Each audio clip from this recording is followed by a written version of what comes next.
पाकिस्तान और इंग्लैंड के बीच सुपर 8 का मुकाबला हुआ, उसमें तो ये क्लियर हो गया है कि इंग्लैंड अब सेमीफाइनल खेलेगा, क्योंकि उसके आगे क्यू लग गया है। और पाकिस्तान का लगभग कौन भैया क्या हुआ है, खेल खत्म बेटा। उसी प्रकार से अपने ग्रुप की बात की जाए तो अपने ग्रुप में अभी भी इंडिया का चांस है।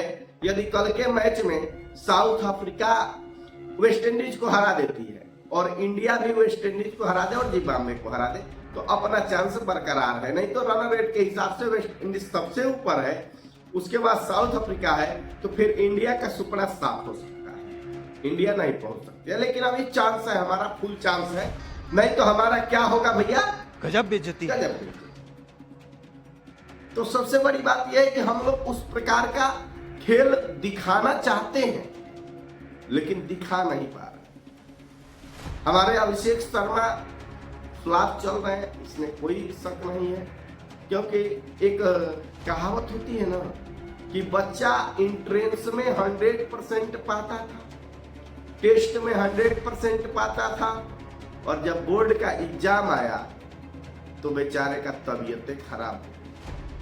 वही हुआ अभिषेक शर्मा के साथ। लेकिन भगवान करे कि भाई अच्छा खेले, नहीं तो हम लोगों की गजब बेइज्जती हो जाएगी, बहुत बुरी तरह से बेइज्जती हो जाएगी कि अपने ही देश में हम लोग एक तो वर्ल्ड कप 23 वाला हार ही चुके हैं और ये भी हम लोग मैच हार जाएंगे तो गजब बेइज्जती हमारी होगी। और साउथ अफ्रीका से हम लोग मैच वहीं हारे थे जहां पे हम लोग वर्ल्ड कप 2023 का मैच हारे, नरेंद्र मोदी स्टेडियम, यानी पनौती चचा, वहां भी क्या कहा जाए अब इनको। एक तो देश आगे नहीं बढ़ रहा है और उसमें से ये यदि एक खेल के मैदान में देश आगे बढ़ रहा है उसमें भी पनौती मारे बैठे हैं। अब क्या कहा जाए, कुछ समझ में नहीं आता है। लेकिन ठीक कल के मैच में किसी प्रकार से साउथ अफ्रीका वेस्ट इंडीज को हरा दे, हम लोग अब यही चाहते हैं, हम लोगों की मंशा यही।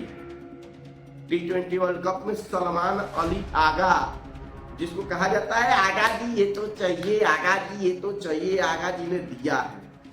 क्या दिया है उनको समझ नहीं आता है क्या बोलता है, किसी को समझ में आता है नहीं। और बाबर आजम, जिसको कहा जाता था भैया बाबर कोहली से भी आगे है, कोहली से भी आगे।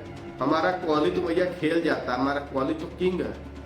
बाबर क्या है, रन अप बॉल खेल रहा है, जितना रन उतना बॉल, और जहां पहले खेलता तो है लेकिन जहां चौका छक्का मारने की बारी आती है, मन मनाता है, वहीं आउट हो जाता है भैया। तो ये कौन सा खिलाड़ी है भाई। चलो ठीक है, जो भी अब खेले हैं सब पड़ोसी हैं सब, और किसी तरह से उन सब घींच घाच के चल रहे हैं, क्योंकि मैच में यही तो है। हमारा एशिया जो है, एशिया कॉन्टिनेंटल उसका जो देश है, चाहे भारत हो गया, श्रीलंका हो गया, अफगानिस्तान हो गया, बांग्लादेश तो खेला ही नहीं है, तो लगभग पाकिस्तान हो गया, पाकिस्तानों लगभग बाहर है, श्रीलंका लगभग बाहर है। इंडिया का चांस है, तो हम सबसे कहेंगे कि आप लोग भगवान से निवेदन करिए कि इंडिया सेमीफाइनल में पहुंचे और इंडिया सेमीफाइनल खेले, फाइनल खेले और T20 वर्ल्ड कप डिफेंड करें हम लोग। ये भगवान से सिफारिश कीजिए, क्योंकि हमारे पास अब एक ही चांस है कि हम लोग किसी प्रकार से करके ये कहें कि साउथ अफ्रीका वेस्ट इंडीज को हरा दे। हम लोग गुहार लगाएं भगवान से कि साउथ अफ्रीका वेस्ट इंडीज को हरा दे किसी प्रकार से। यही हमारे पास चांस, हमारे पास दूसरा और कोई चांस नहीं है। हर हर महादेव। आप लोग इंडिया के साथ सपोर्ट कीजिए और पूरा तन मन से, क्योंकि हमारे खिलाड़ी हैं, खेलेंगे। थोड़ा कभी कभी फॉर्म खराब होता है, और किसी प्रकार से जो कहा है हमारे भैया सूर्य कुमार यादव जी ने, जो हमारे कैप्टन है, कि नहीं अभिषेक शर्मा अपने लय से खेलेगा, तो हम चाहेंगे कि अपने लय से खेले, लेकिन जीरो पे नहीं, थोड़ा रन बना करके आए। ईशान किशन का तो भाई चलिए ठीक है, एक में फ्लॉप हुआ, फिर अगले में चलेगा, लेकिन ये दोनों खेले बढ़िया से। हरा